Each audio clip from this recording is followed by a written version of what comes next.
Assalamualaikum warahmatullahi wabarakatuh. Bismillahirrahmanirrahim. Alhamdulillahi rabbil alamin. Salatu wassalamu al-atammanil akmalan ala nabiyyina Muhammadin wa ala alihi wa sahbihi ajma'in. Allahumma allimna ma yanfa'una wanfa'na bima 'allamtana. Allahumma shrah bil ilmi sudurana wa nawwir qulubana wa sahhi bihi ajsadana innaka ala kulli syai'in qadir. Allahumma aslih lana sya'nana kullah wa la takilna ila anfusina tarfata 'ainin. Allahumma zidna ilman warzuqna fahman.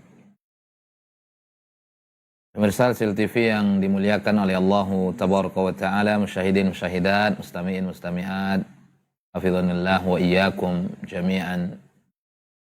Bersyukur kita kepada Allah tabaraka wa ta'ala atas limpahan nikmat karunia yang nantiasa dicurahkan, dilimpahkan oleh Allah Azza wa Jal, sehingga dengan itulah kita masih bisa beraktivitas di dalam hari-hari Ramadan, hari-hari yang penuh dengan kemuliaan di dalamnya dan penuh dengan keberkahan di dalamnya, yang dibagi oleh Allah tabaraka wa ta'ala, yang memang dijadikan Ramadan seperti itu oleh Allah Azza wa Jal. Maka merugilah orang-orang yang tidak mendapatkan kebaikan Ramadan. Merugilah orang-orang yang tidak mendapatkan kemuliaan Ramadan. Merugilah orang-orang yang tidak mendapatkan keberkahan Ramadan. Karena Allah menjadikan Ramadan adalah mubarak, sebagaimana disebutkan oleh Nabi SAW, Atakum Ramadan syahrun mubarakun. Sungguh datang kepada kalian bulan Ramadan, bulan yang penuh keberkahan di dalamnya. Saudara-saudariku, musyahidin musyahidat yang dimuliakan oleh Allah Azza wa Jal, teruslah menghambakan diri kepada Allah tabaraka wa ta'ala di dalam bulan Ramadan. Perbanyak ibadah dan perkhusyuk ibadah, berikhlas ibadah kita kepada Rabbuna Jalla wa Ala. Dengan itulah nilai takwa akan tertancap di dalam sanubari kita, saudara-saudariku. Salawat dan salam tercurahkan untuk Rasulullah SAW. Curahkan salawat dan salam untuk keluarga Nabi, seluruh para sahabatnya, ridwanullahi alaihim ajma'in, wa man tabi'ahum bi ihsanin ila yaumiddin. Tausiah kita di hari ini, kajian kita di hari ini, lewat studio kebanggaan kita, Sil TV yang dimuliakan oleh Allah Azza wa Jal, kita akan berbicara tentang riya dan sum'ah. Kita akan berbicara tentang riya dan ujub. Kita akan berbicara tentang riya dan apa bahaya riya. Dan kita akan berbicara tentang ujub dan apa bahaya ujub. Ini dua sesuatu yang seyogyanya seorang muslim berlindung kepada Allah tabaraka wa ta'ala. Yang seyogyanya seorang muslim menjauhkan diri darinya. Karena perbuatan riya adalah perbuatan yang dibenci oleh Allah Azza wa Jalla. Perbuatan ujub adalah perbuatan yang dibenci oleh Allah tabaraka wa ta'ala. Dibenci oleh Nabi SAW. Dan seorang muslim, seorang muslimah yang menginginkan ketaatan kepada Rabbuna Jalla wa Ala, yang ingin menjadikan penghambaannya kepada Rabbuna Jalla wa Ala ikhlas, tulus kepada Rabbuna Jalla wa Ala, jauhkan diri dari riya, jauhkan diri dari ujub, ma'asyiral muslimin yang dimuliakan oleh Rabbuna Jalla wa Ala. Riya, ma'asyira al-ikhwah yang dimuliakan oleh Allah tabaraka wa ta'ala, dia merupakan bagian daripada asyirik. Kendati pun dia bukan bagian daripada syirkun akbar, kan tetapi dia merupakan syirkun asghar. Dikatakan asghar bukan berarti dosanya kecil. Dikatakan kecil bukan berarti dosanya kecil. Tetapi ma'asyal muslimin, asghar maksudnya dia tidak termasuk ke dalam akbar yang mengeluarkan seorang dari agamanya, yang akan mengekalkan seseorang ketika mati di dalamnya, ketika mati di atasnya akan mengekalkan di dalam neraka jahanam. Maka dikatakan asghar karena berbeda dengan akbar. Yang akbar mengeluarkan seorang dari Islam, yukhrijuhu minal millah, dan akan mengekalkan seseorang di dalam neraka jahanam ketika seseorang mati di atasnya. Namun yang asghar tidak, la yukhrijuhu minal millah, tidak mengeluarkannya dari agama. Tetapi asghar bukan berarti dosanya kecil.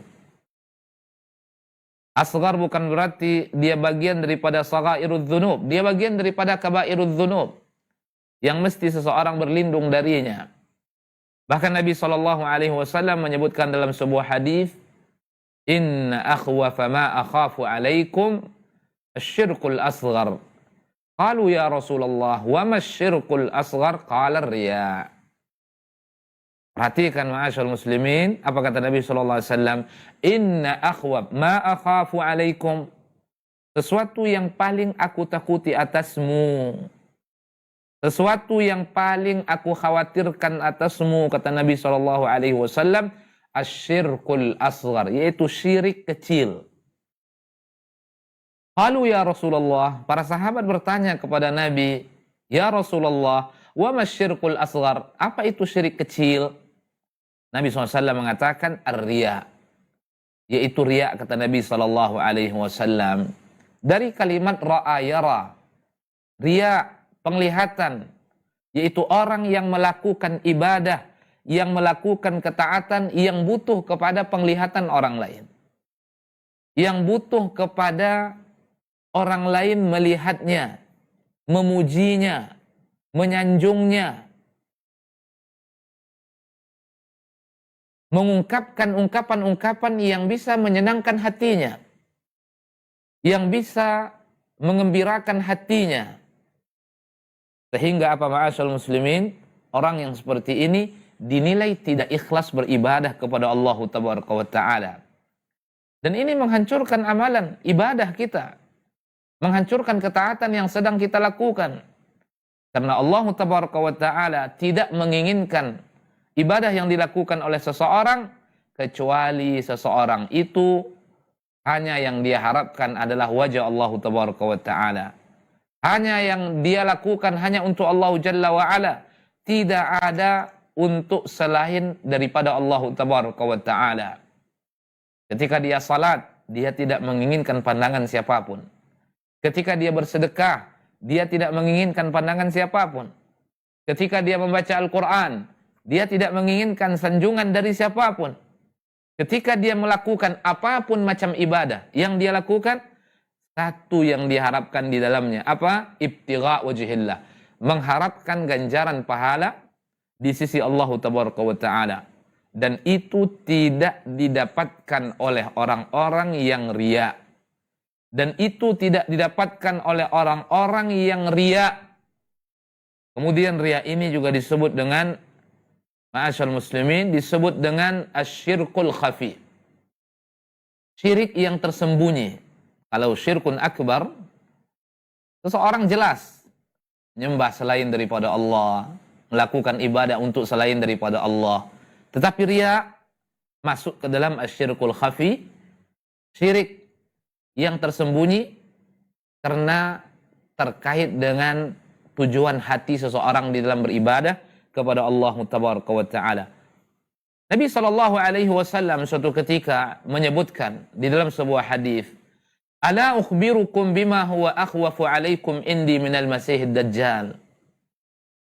Maukah kalian aku beritahukan kepada kalian sesuatu yang lebih aku takuti daripada fitnah Masih ad-Dajjal? Bayangkan ma'asyarul muslimin, perkara riya ini, syirik yang tersembunyi ini, lebih dikhawatirkan oleh Nabi SAW dari fitnah Masih ad-Dajjal.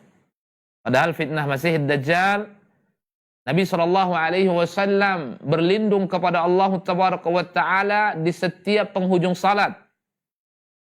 Kemudian dianjurkan oleh Nabi SAW kita semua berlindung kepada Allah Jalla wa Ala dari fitnah Masih Dajjal di setiap penghujung salat. Allahumma inni a'udzubika min adzabi jahannam wa a'udzubika min adzabil qabr wa min fitnatil mahya wal mamat wa min fitnatil Masih Dajjal. Dianjurkan oleh Nabi SAW dan dijadikan perkara berlindung dari 4 perkara kepada Allah Jalla wa Ala dari sunnah muakkadah yang dianjurkan bagi seorang yang melaksanakan salat kepada Rabbuna Jalla wa Ala. Wa ma'adzalik, bersamaan dengan itu saudara-saudariku, ternyata lebih ditakuti oleh Nabi sallallahu alaihi wasallam riya wa syirkul khafi, dari fitnah Masihid Dajjal, sehingga Nabi mengatakan, ala ukhbirukum, maukah kalian aku beritahukan kepada kalian sesuatu yang lebih aku takuti daripada fitnah Masihid Dajjal? Para sahabat mengatakan, bala ya Rasulullah, tentu ya Rasulullah, sampaikan kepada kami apa yang lebih engkau takuti daripada fitnah Masihid Dajjal. Apa yang lebih engkau khawatirkan? Apa yang lebih engkau takutkan dari fitnah Masihid Dajjal? Qalu bala ya Rasulullah. Nabi mengatakan, asyirkul khafi, syirik yang tersembunyi, wahai para sahabatku. Seperti apa itu? Yaqumur rajul fayusalli fayuzayyinu salatahu lima yara min nadhari rajulin ilaih. Apa kata Nabi SAW? Asyirkul khafi, yaqumur rajul, seseorang berdiri melakukan salat. Dia berdiri dan dia melakukan salat. Fayusalli, dia melakukan salat. Fayuzayyinu salatahu, maka dia menghiasi salatnya. Maka dia memperindah salatnya. Maka dia memperbagus salatnya, mempercantik salatnya. Lima yara min nadhari rajulin ilaih, begitu dia merasakan atau begitu dia tahu bahwa ada orang yang sedang melihat kepadanya.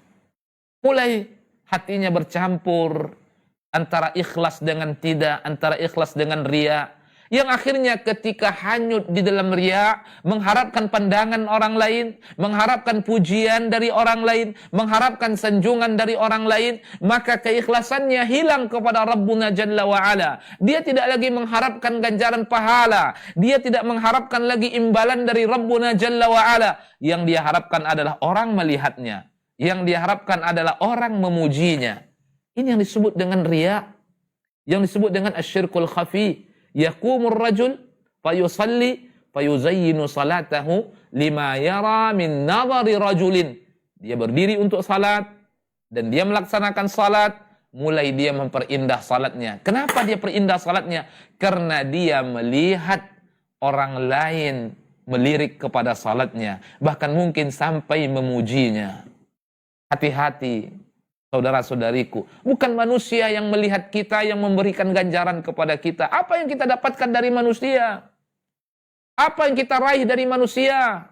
Tidak ada apa-apa yang kita dapatkan dari manusia. Bertambah lapang pun rezeki kita tidak, bertambah pun jumlah uang kita tidak, dimudahkan pekerjaan kita juga tidak. Yang memberikan segala-galanya kepada kita adalah siapa? Allahu Tabaraka wa Ta'ala. Oleh karenanya, sayaqiyanya seorang muslim, sayaqiyanya seorang muslimah mengikhlaskan ibadahnya hanya milik Allahu Tabaraka wa Ta'ala. Qul inna salati wa nusuki wa mahyaya wa mamati lillahi rabbil alamin. Katakan wahai Muhammad, inna salati wa nusuki wa mahyaya wa mamati lillahi rabbil alamin. Katakan wahai Muhammad, sesungguhnya salatku, sesungguhnya penyembelihanku, sesungguhnya kehidupanku, sesungguhnya kematianku, lillahi rabbil alamin, semuanya milik Allah Rabbul Alamin, dan tidak ada sekutu bagi Allahu Tabaraka wa Ta'ala. Kemudian perlu kita ingatkan juga saudara-saudariku yang dimuliakan oleh Allahu Tabaraka wa Ta'ala, sesungguhnya riya ini diantara ciri-ciri orang-orang munafik. Kriteria orang-orang munafik, sifat orang-orang munafik yang disebutkan oleh Allah Tabaraka wa Ta'ala. Apa kata Allah Jalla wa Ala tentang orang-orang munafik? Disebutkan oleh Rabbuna Jalla wa Ala. Allah Tabaraka wa Ta'ala mengatakan, wa idza qamu ila salati qamu kusala yura'una an-nas wa la yadhkuruna Allah illa qalila. Wa idza qamu ila shalah, apabila mereka berdiri untuk melaksanakan salat, qamu kusala, mereka berdiri dalam keadaan bermalas-malas. Mereka berdiri dalam keadaan bermalas-malas. Yura'unan nas. Mereka menginginkan pandangan mata manusia. Makanya kenapa atau apa hikmah, apa alasan kenapa orang-orang munafiqun di masa Nabi SAW begitu berat melaksanakan salat isya dan salat subuh? Karena tidak ada motivasi riyaknya. Tidak ada orang lain meliriknya. Karena situasi gelap. Karena situasi gelap. Di waktu zuhur mereka datang ke masjid. Karena ada sahabat meliriknya. Di waktu asar mereka datang ke masjid. Karena ada masyarakat meliriknya. Maghrib juga belum terlalu gelap. Mereka datang ke masjid. Karena ada sahabat meliriknya. Tapi begitu isya, begitu subuh, tidak ada penerang di masa Nabi, di masa itu seperti di masa kita. Sehingga orang yang tidak ke masjid tidak diketahui secara pasti. Orang yang tidak ke masjid di waktu isya dan tidak ke masjid di waktu subuh tidak diketahui secara pasti. Sementara mereka tahu bahwa mereka tidak diberikan pahala oleh Allah Azza wa Jalla. Tujuan mereka hanya riya, tujuan mereka hanya menarik pandangan orang. Ketika di waktu isya tidak ada yang meliriknya, ketika di waktu subuh tidak ada yang meliriknya, maka berat bagi mereka untuk melaksanakan salat berjamaah di waktu itu. Makanya Nabi SAW mengatakan apa? Di dalam sebuah hadis Nabi mengatakan, "Afqalus salati 'alal munafiqina salatul isya wa salatul fajr." Salat yang paling berat dilakukan oleh orang munafik di waktu isya dan di waktu fajar. Salat isya dan salat subuh. Para ulama mengatakan karena memang mereka tidak bisa riya di waktu itu. Karena mereka tidak mendapatkan pandangan orang lain di waktu itu. Karena gelap. Belum terlihat siapa saja yang ke masjid secara pasti.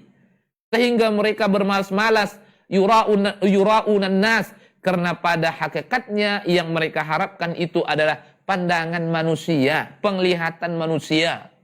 Oleh karenanya barang siapa yang ingin Allah jauhkan dari sifat al-munafiqin, dari kriteria al-munafiqin, jauhkan diri kita dari riya, jauhkan diri kita dari beribadah mengharapkan ganjaran dari orang lain, mengharapkan pujian dari orang lain, mengharapkan sanjungan dari orang lain, mengharapkan penglihatan orang lain. Biasakan kita beribadah dengan ikhlas kepada Rabbuna Jalla wa Ala. Ma'asyira al-muslimin wal muslimat, shaimin shaimat, pemirsa Asil TV yang dimuliakan oleh Allah Tabaraka wa Ta'ala. Kemudian ma'asyil muslimin, ketika kita sudah mengetahui bahwa riya ini sesuatu yang sangat dibenci oleh Allah Azza wa Jalla. Riya ini adalah sesuatu yang dibenci oleh Nabi SAW. Bahkan lebih dikhawatirkan oleh Nabi SAW daripada fitnah Masihid Dajjal. Lebih ditakutkan oleh Nabi SAW daripada fitnah Masihid Dajjal. Dan dia merupakan kriteria orang-orang munafik. Dan dia merupakan sifat orang-orang munafik.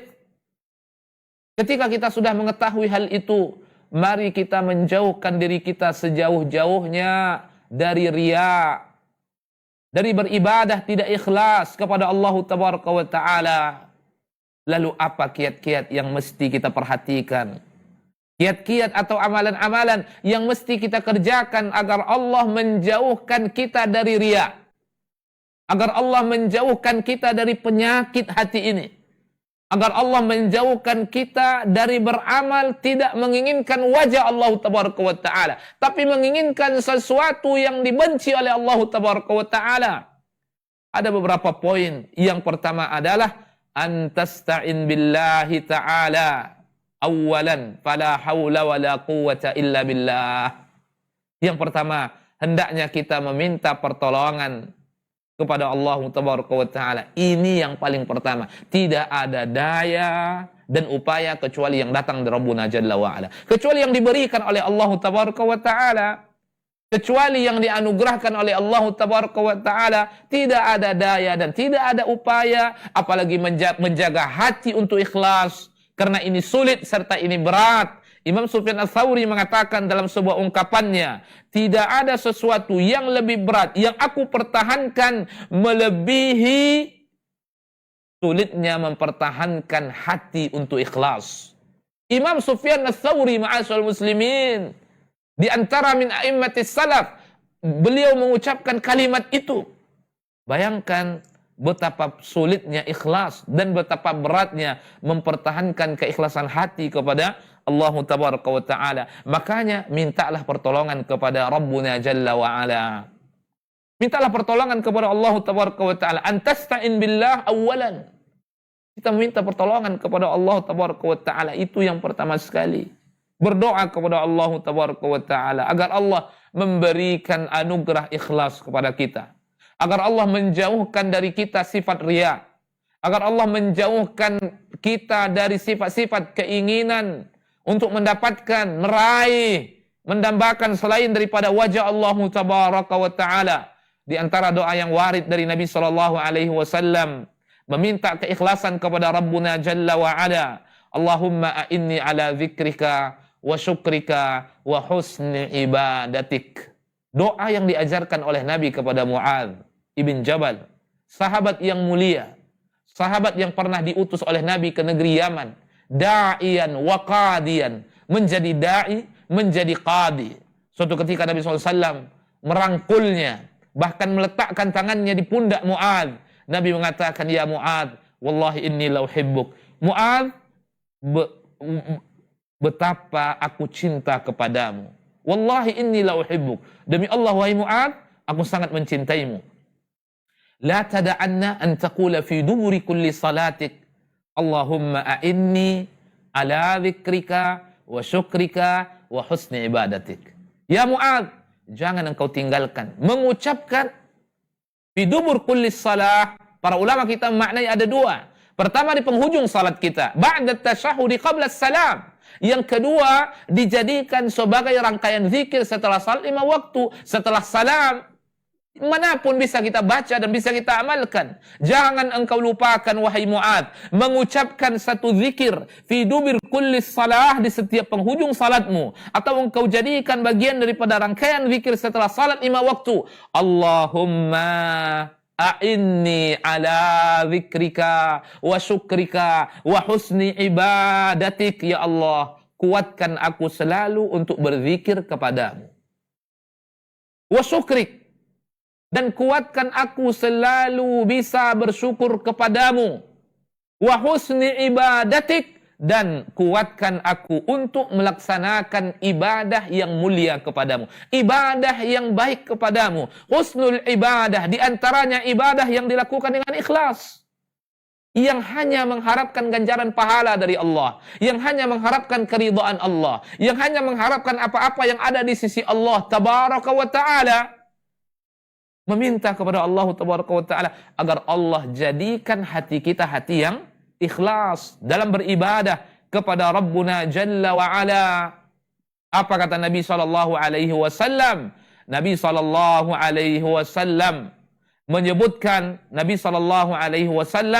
menyebutkan, ma'asyarul muslimin yang dimuliakan oleh Allah Tabaraka wa Ta'ala, kalimat-kalimat yang maknanya, innallaha la yaqbalu minal amali illa ma kana lahu khalisan. Allah tidak menerima amalan kecuali amalan yang diinginkan di dalamnya wajah Allah Tabaraka wa Ta'ala, kecuali amalan yang ikhlas, wabtagha bihi wajhah, yang menginginkan wajah Allah Tabaraka wa Ta'ala, maksudnya ganjaran pahala dari Allah Tabaraka wa Ta'ala. Kemudian yang kedua, ma'asyiral ikhwah yang dimuliakan oleh Allah Azza wa Jal, mustami'in, mustami'at, musyahidin, musyahidat. Yang kedua adalah antastahdira azamatallah Tabaraka wa Ta'ala. Engkau mesti bisa menghadirkan keagungan, kebesaran Allah Tabaraka wa Ta'ala.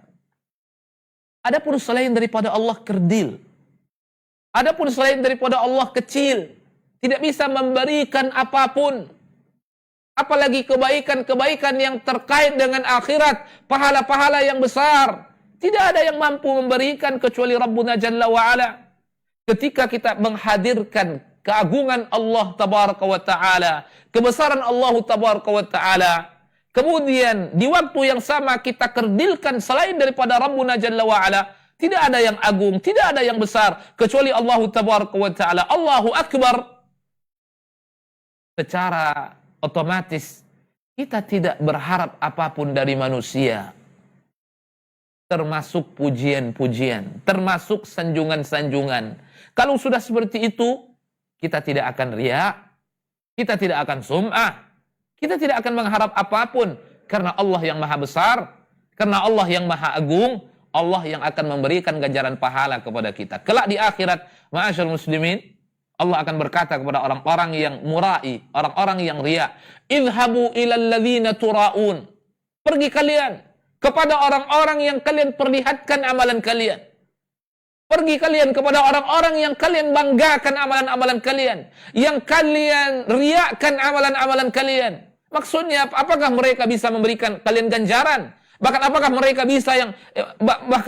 mereka bisa memasukkan kalian ke dalam surga, menjauhkan kalian dari neraka? Tidak, ma'asyarul muslimin. Yang akan memasukkan kita ke dalam surga adalah Allah. Yang akan menjauhkan kita dari neraka adalah Allah tabaraka wa ta'ala. Idhabu ilal ladzina tura'un.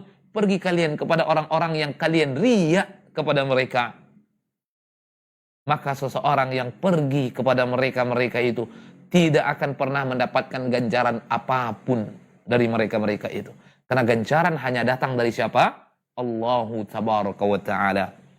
Kemudian yang ketiga, ma'asyarul muslimin, muliakan oleh Allah tabaraka wa ta'ala, di antara bentuk usaha upaya yang bisa kita lakukan adalah an taj'ala laka khafaya minal a'mal. An taj'ala laka khafaya minal a'mali. Engkau jadikan amalan-amalanmu ada yang tersembunyi, terutama amalan-amalan yang bersifat tidak wajib. Di antaranya amalan-amalan yang memang nampak kita lakukan, salat 5 waktu, kemudian syiar Ramadan, tarawih, melakukan di masjid, kemudian menunaikan zakat, kemudian melaksanakan umrah, menunaikan ibadah haji, kemudian berpuasa di bulan Ramadan. Ini amalan-amalan yang bersifat wajib, yang zahir, atau bersifat sunnah, akan tetapi di antara syiarnya adalah dilakukan secara jamaah, secara bersama-sama. Kita tidak bisa berhindar darinya. Tapi amalan-amalan yang bisa kita sembunyikan, yang bisa kita hindarkan, masyaallah muslimin, perbanyaklah amalan-amalan tersebut. Perbanyaklah amalan-amalan tersebut. Kenapa? Setiap keikhlasan selalu menyertai kita. Penjagaan dari Allah tabaraka wa ta'ala akan Allah berikan kepada kita. Salah satu orang-orang yang ikhlas, salah satu kebaikan keutamaan yang akan didapatkan oleh orang-orang yang ikhlas, Allah tuntun kepada ketaatan-ketaatan, termasuk kepada untuk selalu mengikhlaskan amalannya. Baca kisah Nabi Yusuf alaihissalam. Apa kata Allah tabaraka wa ta'ala? Sebab Allah berikan perlindungan kepadanya dari fitnah wanita ketika itu. Apa kata Rabbuna Jalla wa Ala? Allah tabaraka wa ta'ala mengatakan, innahu min ibadinal mukhlasin. Kalaulah bukan karena anugerah, keutamaan, rahmat yang Allah berikan kepadanya, tentu Nabi Yusuf alaihissalam tidak bisa berhindar dari fitnah itu. Nabi Yusuf alaihissalam seorang manusia, memiliki apa yang dimiliki oleh orang-orang dari keinginan-keinginan. Tapi Allah mengatakan, kalaulah bukan karena rahmat, karunia dari Allah tabaraka wa ta'ala, tentu tidak terhindar. Kemudian Allah mengatakan, innahu min ibadinal mukhlasin. Sesungguhnya Yusuf itu dari hamba kami yang dibimbing untuk ikhlas. Yang ikhlas. Dalam sebagian qiraah, innahu min ibadinal mukhlisin. Sesungguhnya Yusuf itu hamba-hamba kami yang ikhlas beribadah kepada Rabbuna Jalla wa Ala. Keikhlasan itu akan menuntun seseorang kepada ketaatan-ketaatan, menuntun seseorang kepada penghambaan yang benar kepada Allah tabaraka wa ta'ala. Jadikan amalanmu yang bisa engkau sembunyikan amalan yang banyak, dan amalan yang dilakukan dengan tersembunyi ada ilal ikhlas. Itu lebih menuntun kepada keikhlasan kepada Rabbuna Jalla wa Ala. Kemudian berikutnya, ma'asyarul muslimin, muliakan oleh Allah tabaraka wa ta'ala, berikutnya adalah an ta'lam annahu laisa ahadun yanfa'u mad'uhu aw yadurru dhammuhu illa Allah ta'ala. Hendaknya engkau menyadari, saudara-saudariku, bahwa tidak ada satu orang pun yang bermanfaat pujian-pujiannya itu untukmu, Apa manfaatnya? Ketika engkau dipuji, apakah engkau dengannya Allah masukkan ke dalam surga? Allah jauhkan dari neraka? Apakah dengannya Allah berikan kau pahala yang besar? Apakah dengannya Allah hindarkan engkau dari mudarat-mudarat? Tidak ada bermanfaat pujian seseorang untuk seseorang.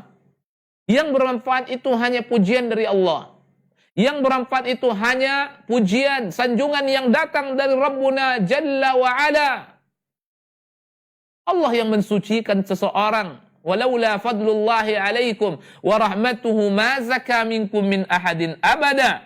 Walakinnallaha yuzakki man yasha. Tapi Allah yang mensucikan, yang membersihkan bagi siapa yang dikehendaki oleh Allah. Walaula fadlullah, kalau bukan karena anugerah yang datang dari Allah, ma zaka minkum min ahadin abada, tidak ada satupun di antara kalian yang bersih, yang suci. Walakinnallaha yuzakki man yasha, tetapi Allah membersihkan kalian bagi siapa yang dikehendaki oleh Allah Tabaraka wa Ta'ala. Yang terakhir, ma'asyarul muslimin, tentang riya. Sesuatu yang mesti kita lakukan agar kita terhindar darinya. Antaqta'a at-tama' fima indan nas. Engkau putuskan semuanya rasa tamakmu terhadap manusia, terutama dari pujian-pujian mereka. Dan engkau putuskan keterhubungannya hatimu dengan makhluk-makhluk selain daripada Allah Tabaraka wa Ta'ala. Tam'an fi madhihim wa thanaihim. Karena engkau tamak terhadap pujiannya. Karena engkau tamak terhadap sanjungannya. Putuskan itu semua, ma'asyarul muslimin. Jangan engkau gantungkan hatimu untuk manusia. Jangan kau berikan harapanmu untuk manusia. Gantungkan hatimu kepada Rabbuna Jalla wa'ala. Karena Allah lah yang akan memberikan ganjaran pahala kepadamu, ma'asyarul muslimin. Inilah sedikit tentang pembahasan riya. Dia merupakan dosa yang dibenci oleh Rabbuna Jalla wa'ala, yang dibenci oleh Nabi SAW, yang mesti setiap muslim, setiap muslimah berlindung dari riya ini. Bahkan riya ini lebih ditakuti oleh Nabi SAW daripada fitnah Masihid Dajjal. Kita berdoa kepada Rabbuna Jalla wa'ala, semoga Allah menjadikan hati kita hati yang ikhlas, hati yang jauh dari riya, hati yang diselamatkan oleh Allah Tabaraka wa Ta'ala dari seluruh berbagai macam penyakit, diantaranya riya. Kemudian pembahasan yang kedua yang akan kita bahas di tausiah singkat di hari ini, ma'asyarul muslimin, yang kedua adalah al-ujub. Al-ujub, rasa takjub terhadap diri sendiri. Ini juga bentuk daripada min amradil qulub.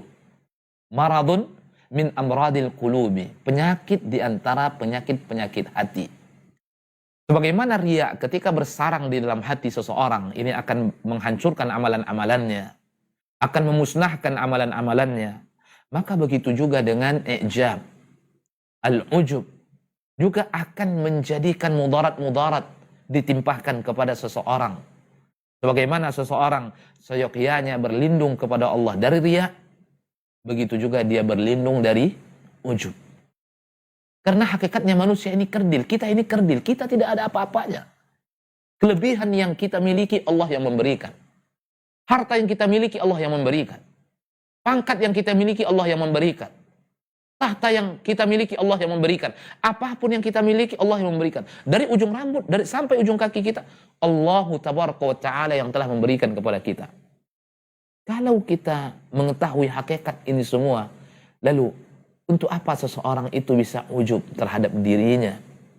Justru itu akan menghancurkan amalan-amalannya, menghancurkan kebaikan-kebaikannya, menghancurkan ketaatan-ketaatannya.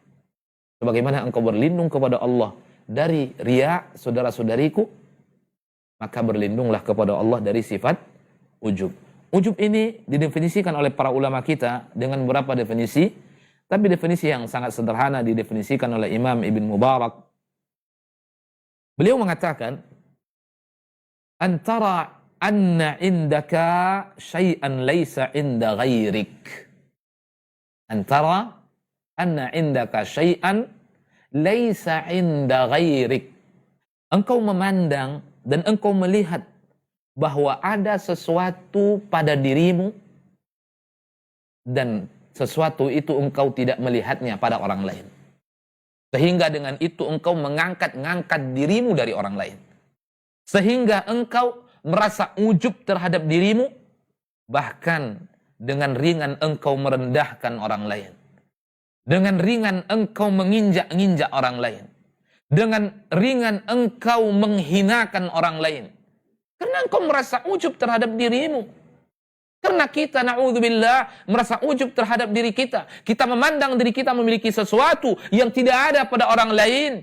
Kita memandang diri kita memiliki kelebihan yang tidak ada pada orang lain. Kemudian dengannya natarafa, dengannya kita meninggi dari orang lain. Berlaku angkuh, ma'asyarul muslimin. Sebagaimana Allah benci kepada riya, Nabi benci kepada riya, maka begitu juga Allah benci kepada ujub.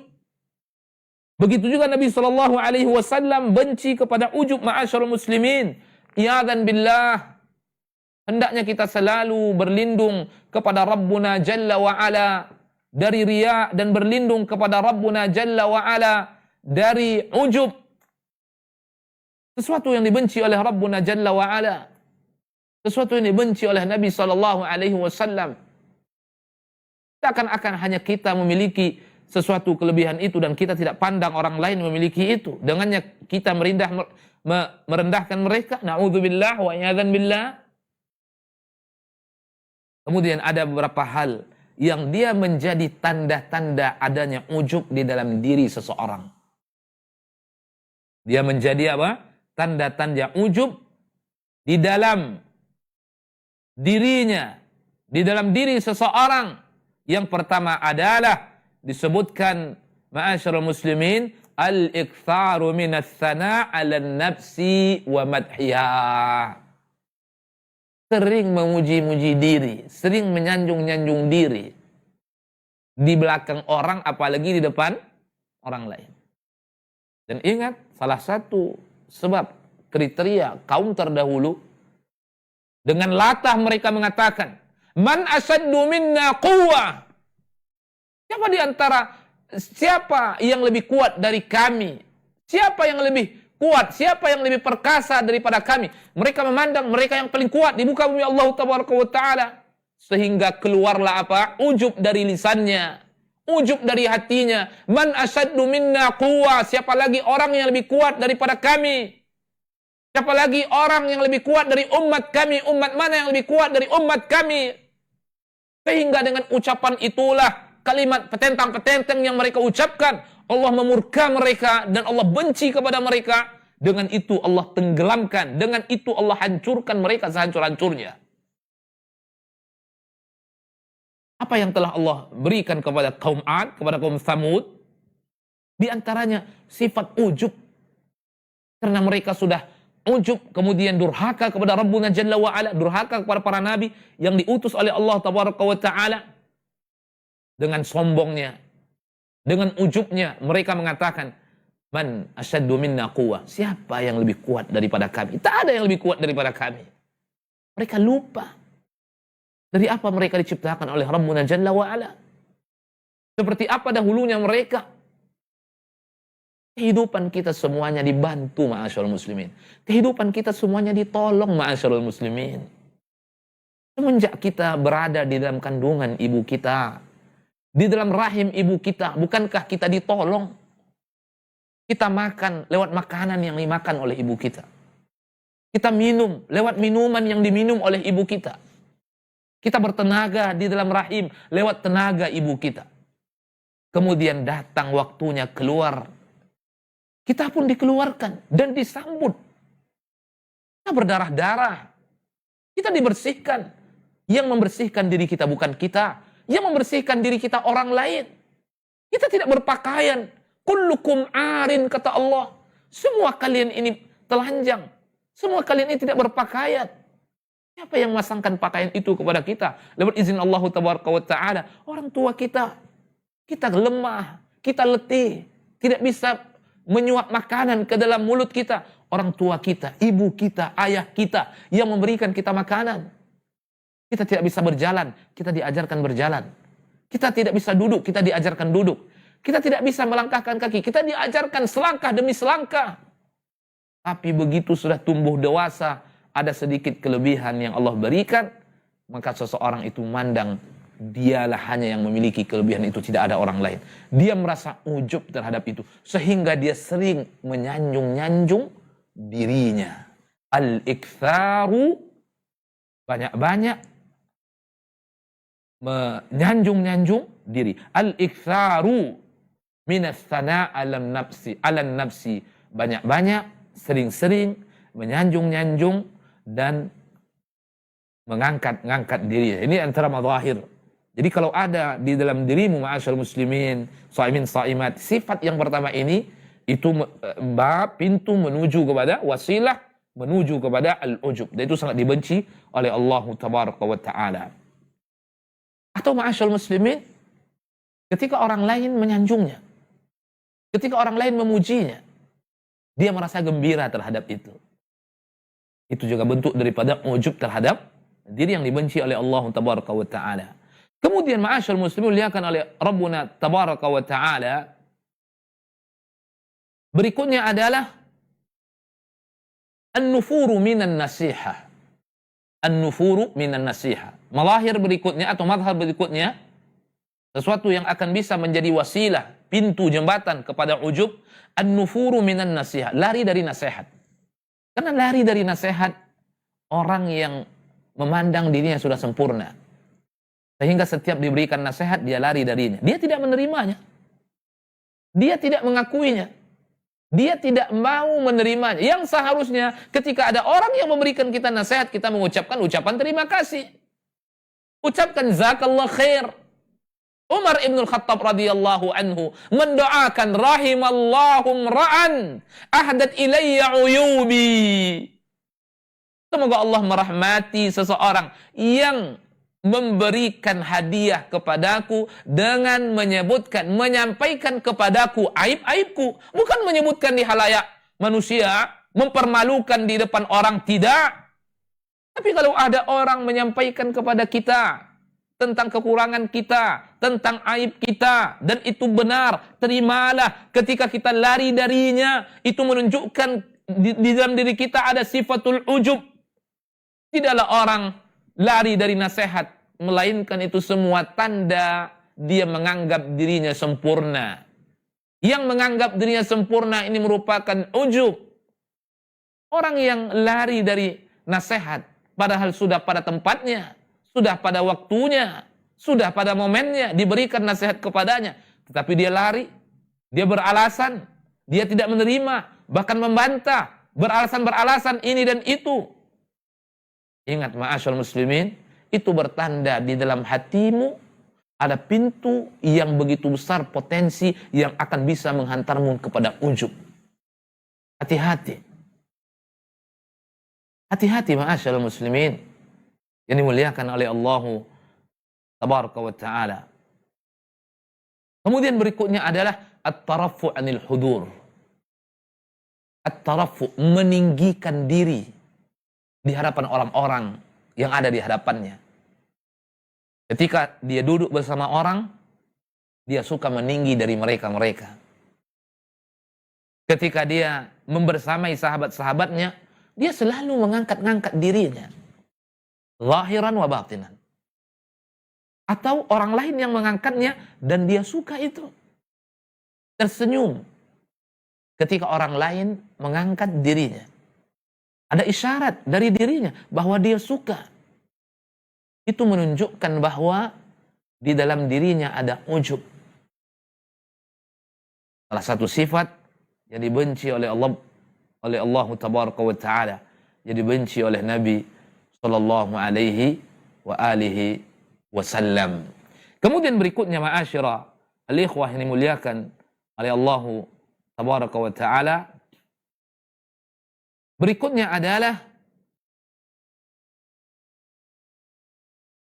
di antara mazhar daripada al-ujub ini al-i'tidad bil-ra'yi. Al-i'tidadu bil-ra'yi. wazdira ra'yil ghairi. Selalu merasa kagum terhadap idenya. Terlalu atau selalu merasa kagum terhadap gagasan-gagasannya dan merendahkan ide atau gagasan orang lain. Setiap dia berkumpul dengan saudaranya, saudaranya menyampaikan gagasan, menyampaikan ide, begitu juga dirinya. Tapi yang dia banggakan itu adalah idenya, gagasannya. Dan gagasan orang dia rendahkan. Usulan orang dia rendahkan. Tidak ada sedikit pun memikirkan. Imam Syafi'i rahimahullah, ma'asyarul muslimin, mengatakan apa? Ra'yi sawabun wa yahtamilul khata'. Wa ra'yu ghairi khata'un wa yahtamilus sawab. Padahal Imam Syafi'i itu sudah sampai kepada level yang sangat luar biasa. Mujtahidun. Sampai kepada level ijtihad. Sampai kepada level mujtahid. Tapi tidak pernah Imam Syafi'i membanggakan pendapatnya sehingga pendapat orang semuanya salah. Beliau mengatakan, ra'yi sawabun wa yahtamilul khata'. Pendapatku benar, ada kemungkinan salah. Wa ra'yu ghairi khata'un. Pendapat selainku salah, ada kemungkinan benar. Wa yahtamilus sawab. Dia tidak menganggap pendapatnya suci, pendapat orang rendah, pendapat orang salah. Tidak. Karena orang yang seperti itu sifatnya min mazahir al-ujub fi nafsi. Itu bertanda ujub hadir di dalam dirinya. Bertanda ujub ada di dalam dirinya, saudara-saudariku yang dimuliakan oleh Allah Azza wa Jalla. Maka ketika beberapa poin yang kita sebutkan tadi, yang pertama, suka memuji-muji diri, sering memuji-muji diri. Kemudian yang kedua tadi, lari dari nasihat. Kemudian suka meninggikan diri di hadapan orang lain dan merendahkan orang lain. Kemudian menganggap gagasan yang datang dari dirinya, usulan-usulan yang datang dari dirinya, ide yang datang dari dirinya selalu cemerlang, selalu suci, dan dia rendahkan gagasan orang lain. Ketika poin-poin yang kita sebutkan ini ada pada diri kita, iyadzan billah, berarti telah hadir di dalam diri kita sifat al-ujub, sifat yang dibenci oleh Allah tabaraka wa ta'ala. Kemudian ma'asyarul muslimin dilihatkan oleh Allah tabaraka wa ta'ala, bagaimana kita bisa berhindar dari sifat ujub ini. Sebagaimana tadi kita sebutkan bahwa berhindar dari riya dengan berdoa kepada Allah tabaraka wa ta'ala, maka begitu juga bagaimana kita mengobati ujub ini. Pertama, mintalah perlindungan kepada Allah tabaraka wa ta'ala dari sifatul ujub ini. Berlindung kepada Allah tabaraka wa ta'ala dari sifat ujub ini. Ya Allah, berikan hambamu perlindungan dari sifat ujub. Ya Allah, jauhkan hambamu dari ujub ala nafsihi. Hambamu kerdil, hambamu tidak ada apa-apa. Ketika hambamu punya kelebihan, engkau yang memberikan ya Allah. Ketika hambamu engkau tinggikan di hadapan manusia, engkau yang memberikan ya Allah. Jangan hadirkan sifatul ujub di dalam dirinya. Berdoa kepada Rabbuna Jalla wa'ala. Berdoa kepada Allah, bersandar kepada Allah. Ini yang pertama. Kemudian yang kedua, ma'asyarul muslimin, muliakan oleh Allah tabaraka wa ta'ala, mempelajari asma'ullah tabaraka wa ta'ala. Nama-nama Allah tabaraka wa ta'ala. Dengan mempelajari nama-nama Allah tabaraka wa ta'ala yang semuanya indah. Walillahil asma'ul husna wasifatul ula. Allah yang maha sempurna. Dari situlah kita tahu betapa kerdilnya kita, betapa kecilnya kita. Kalau kita sudah membesarkan Allah, mengagungkan Allah lewat nama-namanya, lewat sifat-sifatnya, kita baru tahu, oh ternyata kita tidak ada apa-apanya. Kalau kita tidak ada apa-apanya, untuk apa kita ujub terhadap diri kita? Kita tertipu oleh diri kita. Untuk apa kita ujub di hadapan manusia? Kita menipu manusia. Sementara kita tahu bahwa kita tidak ada apa-apanya. Kenallah Allah dengan sebenar-benar pengenalan lewat nama-nama dan sifat-sifat Allah tabaraka wa ta'ala. Kemudian berikutnya adalah agungkan Allah seagung-agungnya. Ketika kita sudah tahu bahwa Allah yang maha agung, dengan kita agungkan seagung-agungnya, kita akan mengerti betapa kerdilnya kita, betapa kecilnya kita, betapa tidak berdayanya kita. Betapa tidak berdayanya kita. Kalau kita mengetahui bahwa kita tidak berdaya, la haula wala quwata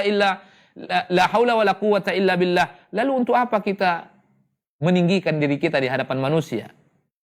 Untuk apa kita tarafuq di hadapan manusia? Untuk apa kita bertarafu' di hadapan manusia, meninggikan diri kita sementara kita tidak ada apa-apanya? Tapi sayang, kebanyakan manusia tidak bisa mengagungkan Allah seagung-agungnya. Wa ma qadarullaha haqqa qadri. Wa ma qadarullaha haqqa qadri. Mereka belum mengagungkan Allah seagung-agungnya. Mereka belum membesarkan Allah sebesar-besarnya. Maka masih ada yang mereka pandang lebih besar dari Allah, baik dirinya atau orang lain yang mereka agungkan. Wa ma qadarullaha haqqa qadri. Mereka tidak mengagungkan Allah seagung-agungnya. Wal ardu jami'an qabdatuhu yawmal qiyamah was samawati matwiyatun bi yaminih subhanahu wa ta'ala amma yusyrikun. Kemudian berikutnya, ma'asyiral muslimin, iftiqaru hadhihi an-ni'am ila syukri. Butuhnya nikmat yang kita dapatkan, kita berikan rasa syukurnya kepada Rabbuna Jalla wa Ala. Orang yang ujub adalah orang yang tidak mau berterima kasih kepada Allah. Orang yang ujub adalah orang yang tidak bersyukur dengan sebenar-benar syukur. Dia menganggap apa yang dia miliki karena dirinya. Dan itulah yang dikatakan oleh Qarun, innama utituhu ala ilmin indi. Merasa takjub terhadap apa yang ada pada dirinya, hanyut dalam pujian, sanjungan kaumnya. Maka Qarun mengatakan, innama utituhu ala ilmin indi. Harta-harta ini, kekayaan-kekayaan ini, jabatan-jabatan ini, pangkat-pangkat ini, aku dapatkan karena ilmuku. Apapun yang kita miliki, saudara-saudariku, yang Allah anugerahkan kepada kita, yang Allah berikan kepada kita, butuh kita bersyukur kepada Allah. Wajib kita bersyukur kepada Allah. Sehingga semakin terkikis dari diri kita al-ujub. Jauhkan diri kita dari ujub. Sebagaimana kita jauhkan diri kita dari riya dan dari penyakit-penyakit hati yang lain. Jauhkan diri kita dari ujub. Kemudian yang terakhir yang bisa kita sampaikan pada kajian Mau'izah Ramadhaniyah ini, ma'asyiral muslimin, yang kita live-kan dari studio yang kita banggakan. Yang terakhir adalah idraku awaqib al-ujub. Kita mesti sadar bahwa ada hukuman yang Allah berikan kepada orang-orang yang ujub. Dan ini sudah kita sampaikan di awal tadi. Hukuman yang Allah berikan kepada kaum-kaum terdahulu, salah satu sifat mereka adalah ujub. Dengan petentang-petentang mereka mengatakan, man asyaddu minna quwwah. Siapa yang lebih kuat dari kami? Siapa yang lebih kuat dari kita? Mereka lupa. Mereka dari mana asalnya? Dari air mani. Berubah menjadi darah, berubah menjadi daging. Berubah menjadi satu tubuh. Allah yang menciptakan itu semua. Dari lemah menjadi berdaya. Berdaya menjadi kuat. Begitu mereka kuat, mereka mengatakan, mana asyaddu minna quwwah. Siapa yang lebih kuat dari kami? Allah berikan siksaan dan kehancuran kepada mereka sehancur-hancurnya. Salah satu dosa mereka adalah al-ujub. Merasa takjub terhadap apa yang ada pada diri mereka. Ketika Allah mereka jadikan satu diri yang kuat, satu bangsa, satu kaum yang kuat, dengan kekuatan itulah mereka merendahkan orang lain. Mereka menginjak orang lain. Keluar dari lisan mereka, man asyaddu minna quwwah. Siapa yang lebih kuat dari kami? Ingat, di antara sebab mereka dihancurkan oleh Allah karena dosa ujub yang ada pada hati-hati mereka, yang ada pada jiwa-jiwa mereka. Apalagi ujub terhadap ketaatan-ketaatan yang kita lakukan. Ujub terhadap ibadah-ibadah yang kita lakukan. Bisa menghancurkan pahala-pahala ibadah yang seharusnya bisa kita dapatkan. Ma'asyarul muslimin. Ma'asyarul muslimin yang dimuliakan oleh Allah Tabaraka wa Ta'ala. Semoga Allah Tabaraka wa Ta'ala membimbing kita di atas ilmu dan amal, membimbing kita di atas sunnah-sunnah Nabi Shallallahu Alaihi Wasallam, dan kita berdoa kepada Rabbuna Jalla wa Ala agar Allah menjadikan hati kita hati yang bersih dari berbagai macam penyakit, di antaranya penyakit riya, di antaranya penyakit ujub, dan dua penyakit ini sudah kita bahas barusan dalam kajian yang telah kita sampaikan. Sebelum kita tutup, ma'asyiral muslimin, kita akan menjawab pertanyaan yang sudah masuk. Ada satu pertanyaan. Yang pertama, ada satu pertanyaan. Assalamualaikum Ustaz, izin bertanya, apakah hukumnya kalau seseorang itu mau puasa tetapi tidak sahur? Sahur adalah sunnah, bukan bagian daripada rukun puasa dan bukan bagian dari kewajiban-kewajiban di dalam puasa. Akan tetapi dia merupakan sunnah, namun tidak seyogyanya ditinggalkan oleh seseorang. Karena di dalam sahur itu ada keberkahan. Tasahharu fa inna fis sahuri barakah, kata Nabi.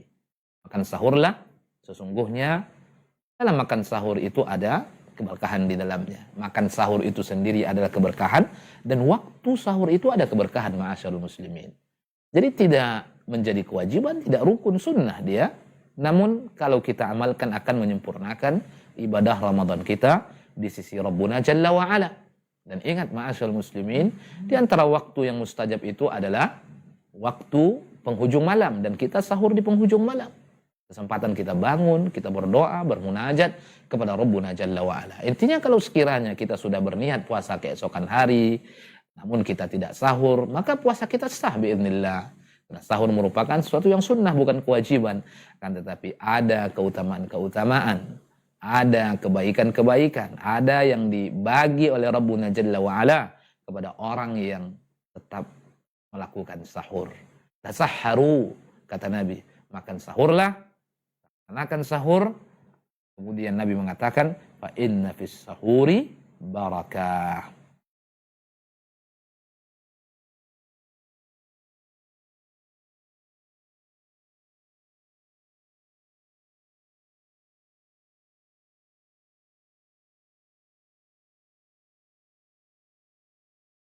Assalamualaikum warahmatullahi wabarakatuh. Pertanyaan yang kedua, saya mau bertanya dari Aisyah, Nabi bersabda, sesungguhnya salat sunnah 2 rakaat sebelum subuh lebih baik daripada dunia dan seisinya. Pertanyaannya, apakah yang dimaksud hadis ini? Setahu saya, isinya dunia ini harta, wanita, dan jabatan. Pertanyaan kedua, Allah maha kaya, maha pemurah, tapi ada orang yang berdoa minta rezeki sampai mati, doanya belum dikabulkan. Sekian, terima kasih. Iya, di dalam dunia ini ada kemewahan-kemewahan. Di dalam dunia ini ada kemewahan-kemewahan, ada kenikmatan-kenikmatan. Banyak kemewahan-kemewahan dunia, kenikmatan-kenikmatan dunia.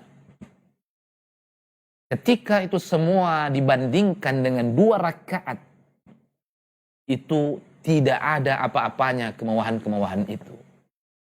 Tidak ada apa-apanya kebaikan-kebaikan itu. Lebih jauh kebaikan, keberkahan yang didapatkan lewat salat yang dilakukan oleh seseorang. Nabi SAW menyebutkan, kata Aisyah, "Rak'atai al-fajar khairun minad dunya wa", pada dunia dan seisinya. Bayangkan, ma'asyarul muslimin, kita tidak menafikan kebaikan-kebaikan ada pada dunia yang diberikan oleh Allah Tabaraka wa Ta'ala. Kendati pun Nabi SAW mengatakan, ad-dunya mal'unun mal'unatun ma fiha illa zikrullah. Dunia terlaknat atasnya kecuali zikir, dan satu makna dengan zikir. Tapi ketika dikumpulkan kemewahan dunia, ketika dikumpulkan kenikmatan-kenikmatan dunia yang begitu banyak dan akan fana dan akan sirna, ketika dibanding dengan kebaikan yang akan didapatkan, kenikmatan yang akan didapatkan oleh seseorang yang melaksanakan salat 2 rakaat sebelum subuh, bainal adzan wal iqamah, rak'atai al-fajr khairun minad dunya wa ma fiha. Itu lebih baik daripada dia mendapatkan kenikmatan dunia, kemewahan dunia dan seisinya, kata Nabi SAW. Oleh karenanya menunjukkan tingginya keutamaan kedudukan 2 rakaat sebelum subuh, itu antara azan dan iqamat. Kemudian pertanyaan yang kedua dari yang bertanya juga, Allah Maha Pemurah. Allah Maha Pemurah, Maha Kaya. Kemudian ada yang berdoa tapi sampai mati doanya tidak dikabulkan oleh Allah Tabaraka wa Ta'ala. Kalau dengan tujuan mengucapkan kalimat ini seakan-akan i'tirad, tidak ikhlas, tidak ridha, ini keliru dan sangat keliru. Sangat keliru. Seakan-akan dirinya sudah pantas diberikan doa-doa itu oleh Allah Tabaraka wa Ta'ala. Sudah berhak diberikan doa-doa itu oleh Allah Tabaraka wa Ta'ala. Allah Maha tahu siapa yang berhak diberikan permintaannya dan siapa yang tidak berhak diberikan permintaannya. Siapa yang menjamin ketika Allah berikan seluruh permintaan kita kepada kita? Siapa yang menjamin dengan itu kita mendapatkan kebaikan? Jangan-jangan dengan itu kita menyimpang. Banyak orang yang minta harta kepada Allah, tapi harta yang mencelakakan dirinya. Harta yang membinasakan dirinya. Harta yang menghancurkan dirinya. Harta yang menjadikan dia terhina, sehina-hinanya. Tidak ada yang tahu. Kalaupun kita berdoa kepada Allah, yang kita minta adalah dunia, minta di dalamnya kebaikan-kebaikan. Minta keturunan yang saleh, minta harta yang berkah. Kemudian ketika kita berdoa, belum tentu Allah kabulkan atau belum dikabulkan oleh Rabbuna Jalla wa'ala. Kita introspeksi diri. Kita cross-check diri. Apakah kita sudah termasuk orang-orang yang menunaikan hak Allah sebenar-benarnya? Allah ketika berbicara tentang pengkabulan doa, Allah mengatakan, "Falyastajibu li wal yu'minu bi." Kalian jawablah selalu seruanku, berimanlah kepadaku. Tunaikan perintahku, tinggalkan laranganku, jawab seruanku, aku akan kabulkan doamu. Ya Allah, berikan aku ini. Ya Allah, berikan aku ini. Salat telat. Ibadah telat. Tidak mau menuntut ilmu. Bagaimana dikabulkan oleh Allah Tabaraka wa Ta'ala? Kemudian berusaha mencari rezeki, tapi rezekinya haram. Tidak halal atau fihi syubhat. Lalu berdoa kepada Rabbuna Jalla wa'ala. Nabi mengatakan, fa'anna yustajabulah. Bagaimana akan dikabulkan doanya, kata Nabi SAW. Introspeksi diri kita, muhasabatun nafs. Kita termasuk orang yang berhak kita mendapatkan ini. Allah yang lebih tahu siapa yang berhak di antara kita dikabulkan doanya.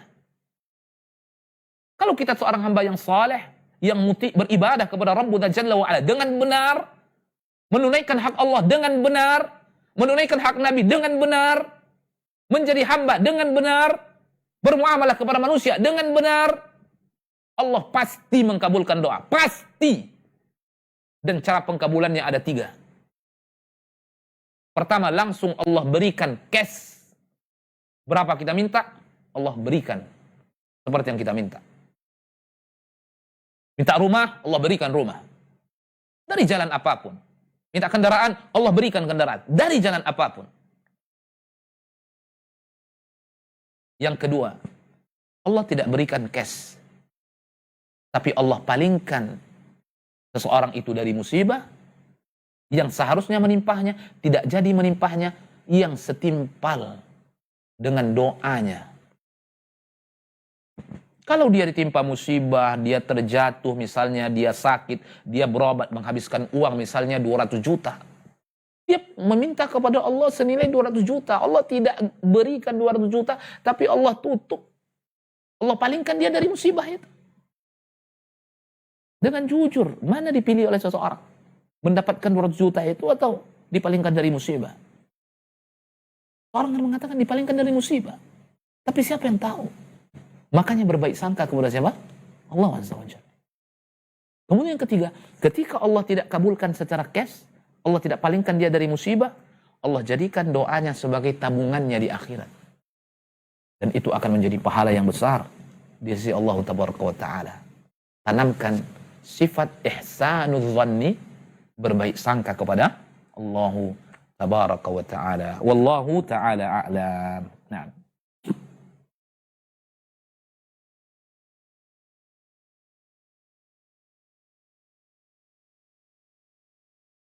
Assalamualaikum warahmatullahi wabarakatuh.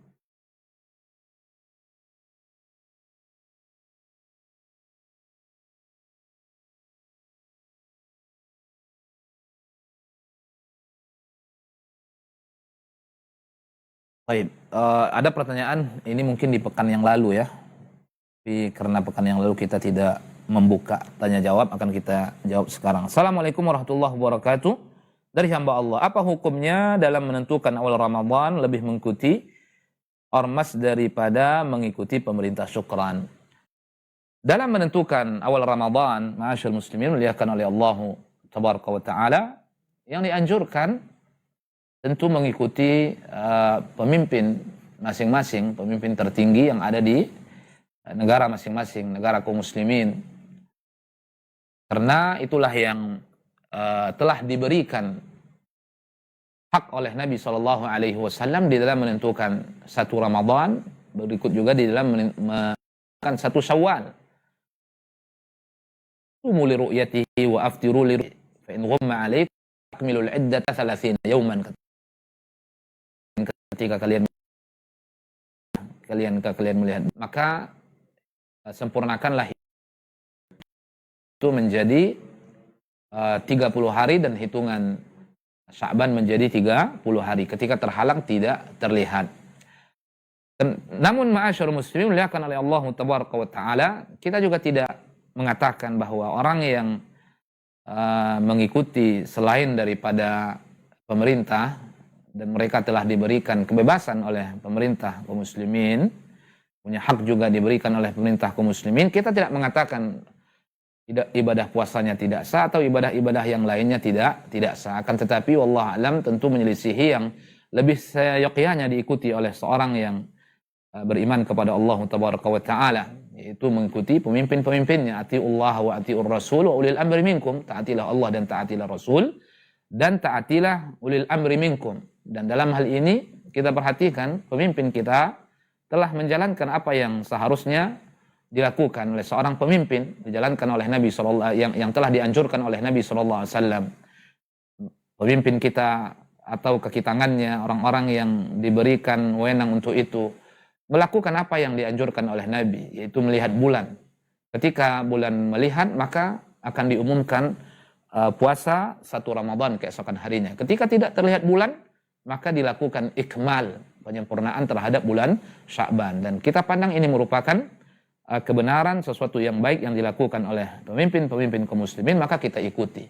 Tapi sekali lagi bukan berarti kita mengatakan andaikan ada yang diberikan kebebasan masih dalam perkara-perkara yang di sana para ulama juga menyebutkan pendapat-pendapat itu, maka kita tidak mengatakan puasanya tidak sah atau hari rayanya tidak sah, ibadahnya tidak sah. Cuman tentu seyogyanya lebih utama al-aula wal afdal kembali kepada apa yang disebutkan oleh Nabi SAW, yaitu mengikuti pemimpin-pemimpin kaum muslimin. Wallahu ta'ala a'lam. Wa sallallahu wasallam wa baraka wa an'am ala abdihi wa rasulih nabina Muhammad wa ala alihi wa sahbihi ajma'in. Assalamualaikum warahmatullahi wabarakatuh.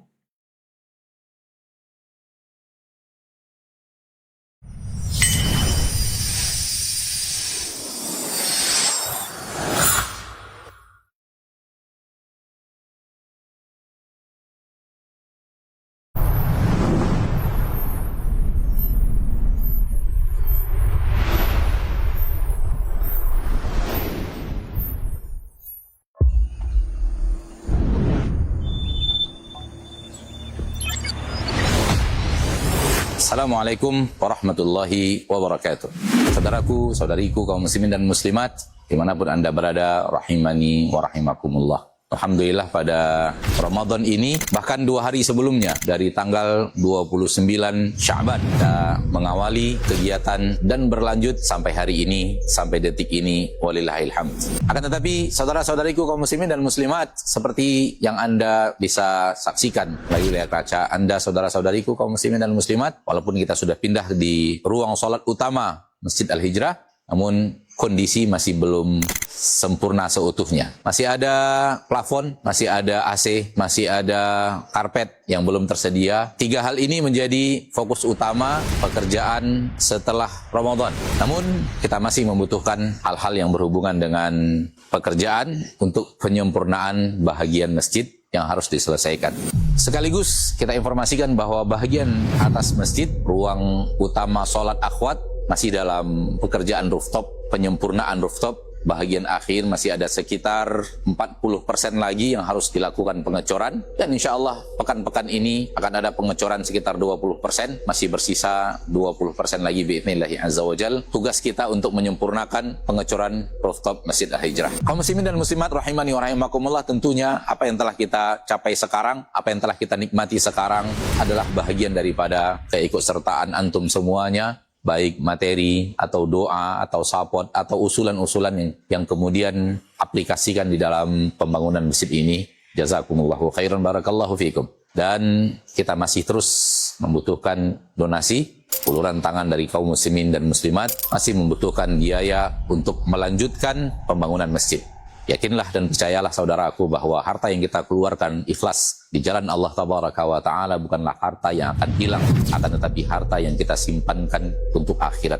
Dan harta itu akan Allah ganti dengan kelipatan yang berlipat ganda di akhirat kelak. Mari saudara-saudariku, kaum muslimin dan muslimat, bekerja sama untuk membangun rumah Allah, tempat kaum muslimin dan muslimat beribadah, sekaligus tempat menuntut ilmu para santri yang akan belajar mulazamah di Masjid Al-Hijrah. Sallallahu wasallam wa baraka wa an'am ala abdihi wa rasulihi Muhammad.